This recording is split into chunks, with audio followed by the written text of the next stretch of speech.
Bonjour à tous, c'est Claudette avec vous en ce 26 septembre pour partager la séquence. Je souhaite un joyeux anniversaire aux personnes qui sont nées le 26 septembre.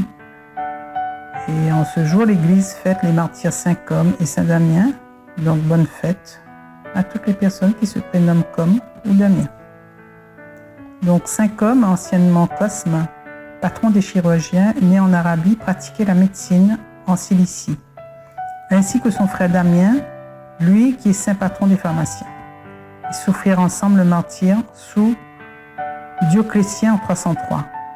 On les appelle anargires parce qu'ils soignaient sans accepter d'argent.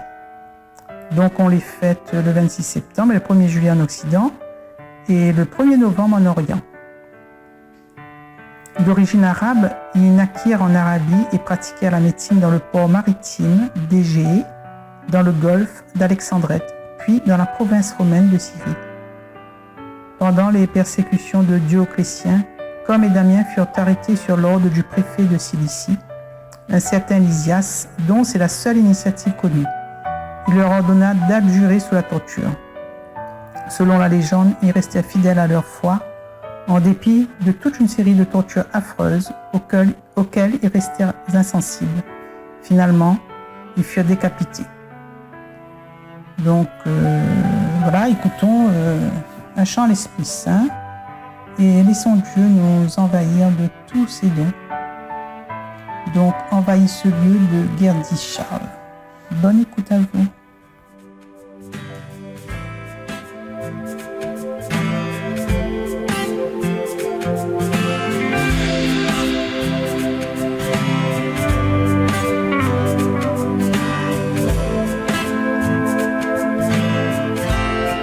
Nous ne voulons pas seulement une partie de ta présence, mais nous voulons que les cieux entrent en ce lieu. Saint-Esprit, envahis-nous, que ta voix se fasse entendre. Oui, nous voulons que les cieux entrent en ce lieu.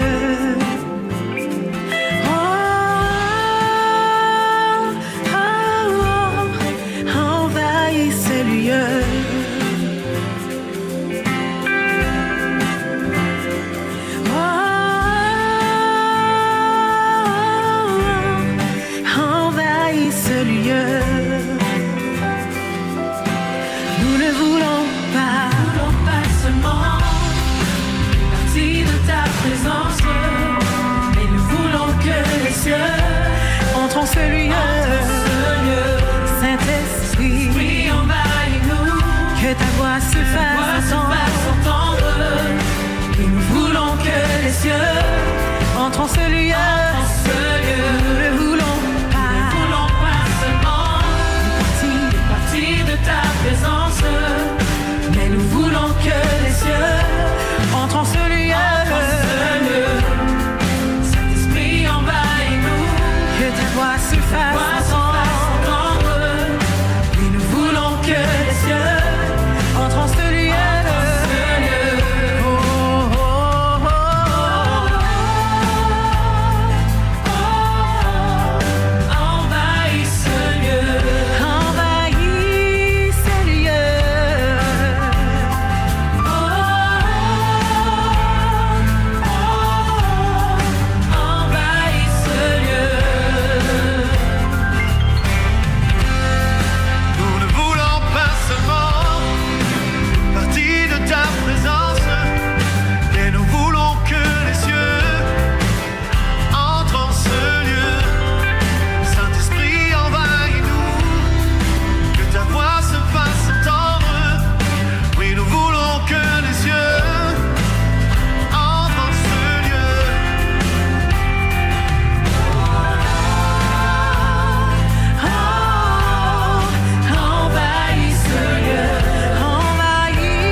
Lecture du livre d'Esdras. En ces jours-là, le roi de Perse, Darius, écrivit aux autorités de la province située à l'ouest de l'Euphrate: Laissez le gouverneur de Juda et les anciens des Juifs travailler à cette maison de Dieu. Ils doivent la rebâtir sur son emplacement. Voici mes ordres concernant votre ligne de conduite envers les anciens des Juifs pour la reconstruction de cette maison de Dieu. Les dépenses de ces gens leur seront remboursées exactement et sans interruption sur les fonds royaux, c'est-à-dire sur l'impôt de la province. Moi, Darius, j'ai donné cet ordre, qu'il soit strictement exécuté. Les anciens des Juifs continuèrent avec succès les travaux de construction, encouragés par la parole des prophètes Agé et Zacharie, le fils d'Iddo. Ils achevèrent la construction conformément à l'ordre du Dieu d'Israël, selon les décrets de Cyréus et de Darius. La maison de Dieu fut achevée le 3e jour du mois nommé Adar, dans la 6e année du règne de Darius. Les fils d'Israël, les prêtres, les Lévites et le reste des rapatriés célébrèrent dans la joie la dédicace de cette maison de Dieu. Ils immolèrent pour cette dédicace 100 taureaux, 200 béliers, 400 agneaux, et en sacrifice pour le péché de tout Israël, 12 boucs, d'après le nombre des tribus d'Israël. Puis, ils installèrent les prêtres selon leur classe et les Lévites selon leur groupe pour le service de Dieu à Jérusalem, suivant les prescriptions du livre de Moïse. Les rapatriés célébrèrent la Pâque le 14e jour du 1er mois. Tous les prêtres et tous les Lévites, sans exception, s'étaient purifiés.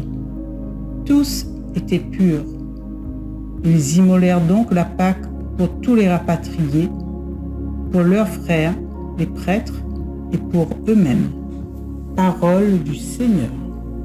Nous rendons grâce à Dieu.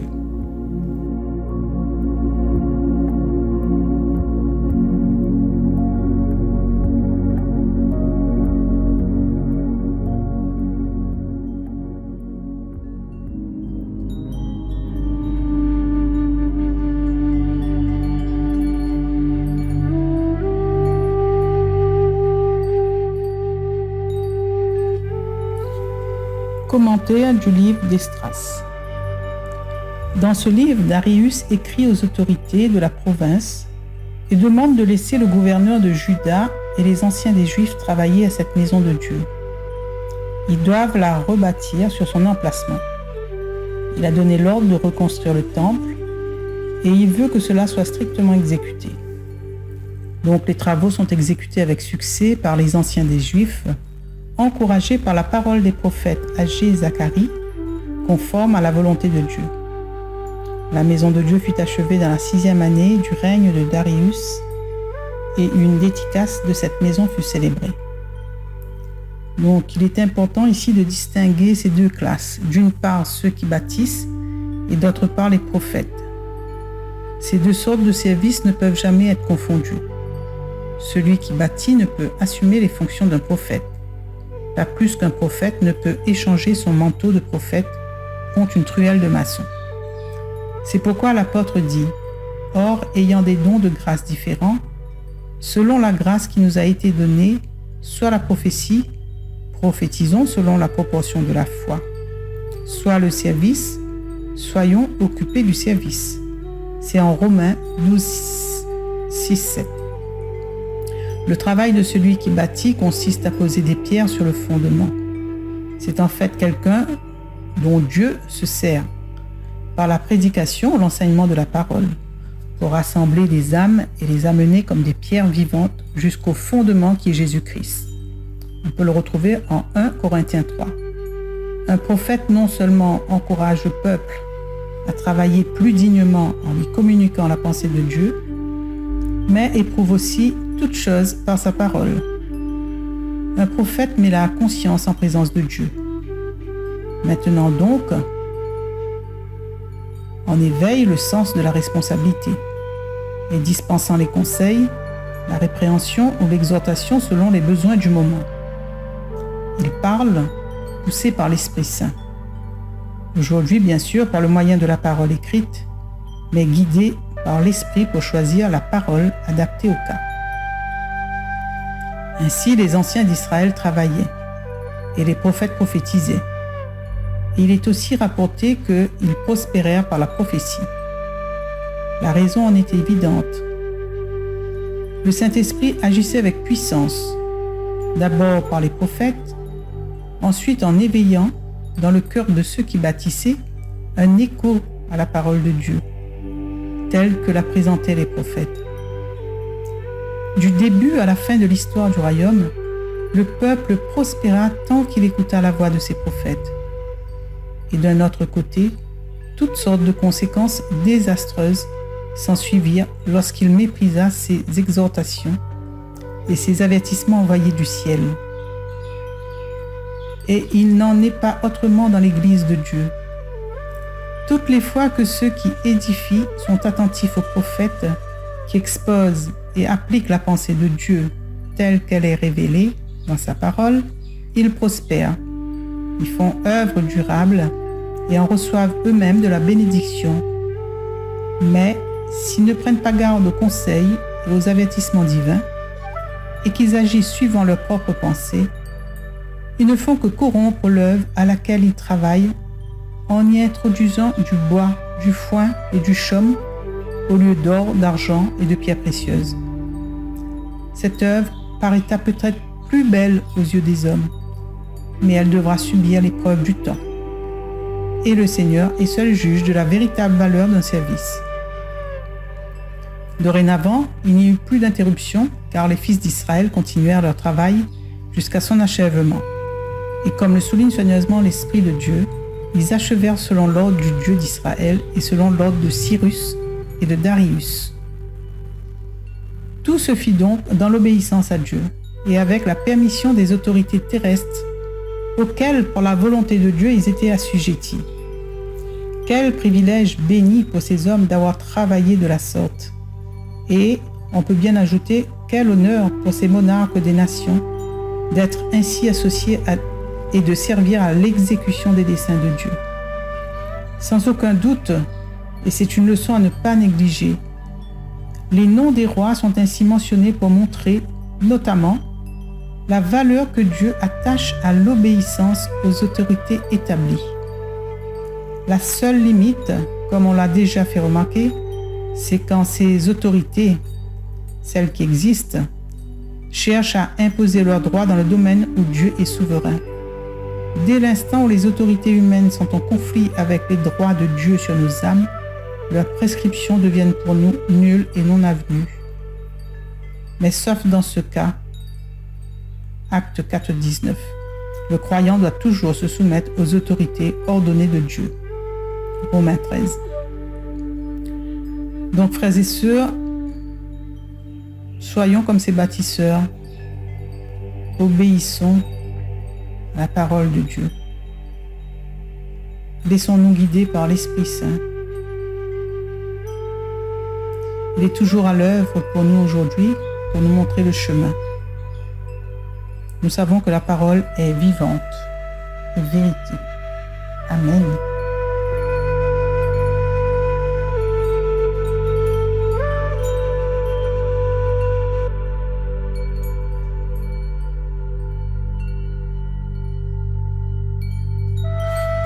Psaume 121. Dans la joie, nous irons à la maison du Seigneur. Nous irons à la maison du Seigneur. Dans la joie, nous irons à la maison du Seigneur. Nous irons à la maison du Seigneur. Quelle joie quand on m'a dit, nous irons à la maison du Seigneur. Maintenant, notre marche prend fin. Devant tes portes, Jérusalem. Jérusalem, te voici dans tes murs, ville où tout ensemble ne fait qu'un. C'est là que montent les tribus du Seigneur. C'est là qu'Israël doit rendre grâce au nom du Seigneur. C'est là le siège du droit, le siège de la maison de David. Dans la joie, nous irons à la maison du Seigneur. Nous irons à la maison du Seigneur. Dans la joie, nous irons à la maison du Seigneur. Nous irons à la maison du Seigneur. Il est bon de chanter, de louer le Seigneur, notre Dieu. Voilà mes amis, cette séquence prend fin. J'étais heureuse de la présenter. Et terminons en écoutant le chant Il est bon de louer, de chanter le Seigneur, donc interprété par mes amis et accompagné de mon mari. Voilà, merci, au revoir tout le monde, à bientôt. Il est bon de chanter, de louer le